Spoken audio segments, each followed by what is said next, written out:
تو پہلے کا ذکر فرمایا الاعراب اشد کفرا ونفاقا، جو دیہاتی ہیں وہ کفر اور نفاق میں زیادہ سخت ہیں، جو شہر کے منافقین ہیں ان سے زیادہ سخت ہیں۔ وَأَجْدَرُ أَلَّا يَعْلَمُوا حُدُودَ مَا أَنزَلَ اللَّهُ عَلَى رَسُولِهِ، اور دوسروں سے زیادہ اس لائق ہیں کہ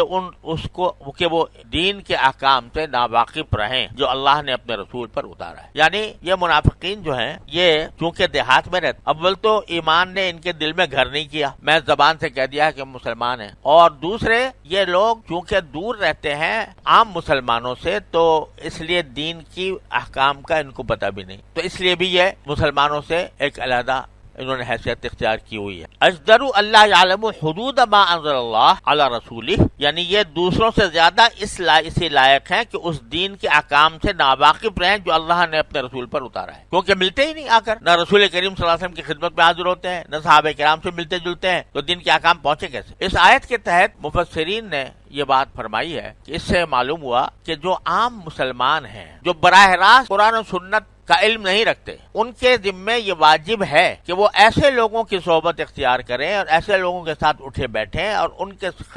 پاس رہیں جو اللہ کے دین سے واقف ہیں، کیونکہ اگر دور دور رہیں گے اور دین کے احکام ان تک پہنچ ہی نہیں پائیں گے تو دور دور رہنے سے اللہ بچائے وہ ایمان کے تقاضوں پر پوری طرح عمل پیرا نہیں ہو۔ لہذا صحبت ایک بہت بڑی عظیم چیز ہے جو انسان کو کسی خاص رنگ میں رنگتی ہے، تو اس صحبت کو درست کرنا اس آیت کریمہ ہمیں بتا رہی ہے کہ یہ منافقین جو دیہات میں رہتے ہیں یہ اس لیے مسلمانوں سے بالکل الگ راستے پر پڑ گئے ہیں کیونکہ ان کا ملنا جلنا نہیں ہے، اہل علم ملنا جلنا نہیں ہے، اہل دین غفلت میں پڑے ہوئے۔ تو یہاں یہ آیت کریمہ اس بات کو بتا رہی ہے کہ یہ الگ تھلگ رہنا، یعنی دینی محفلوں سے الگ رہنا، دین کے مجمعوں سے الگ رہنا، دین کے جاننے والوں سے الگ رہنا اور غفلت کی زندگی گزارنا کہ بس ہمیں کیا ضرورت ہے وہاں جانے کی۔ آج کل خاص طور پر لوگوں کے دماغ میں رہتا ہے کہ دین تو بڑا آسان ہے، کوئی ضرورت نہیں ہے کسی کے پاس جا کر اس کو سیکھنے کی، کسی کے احکام معلوم کرنے کی، دین تو آسان ہے۔ یہاں تک لوگ آج کل کہتے ہیں کہ دین تو آسان تھا، مولویوں نے مشکل بنا دی۔ تو اللہ میاں نے مولویوں کو وقایہ بنایا ہے دین کا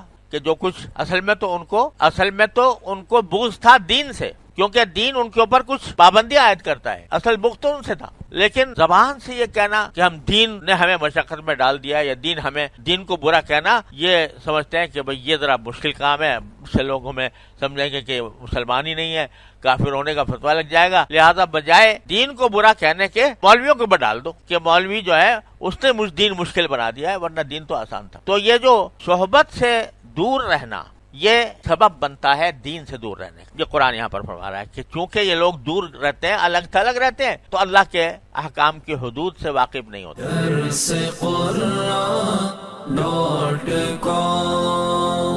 www.darsequran.com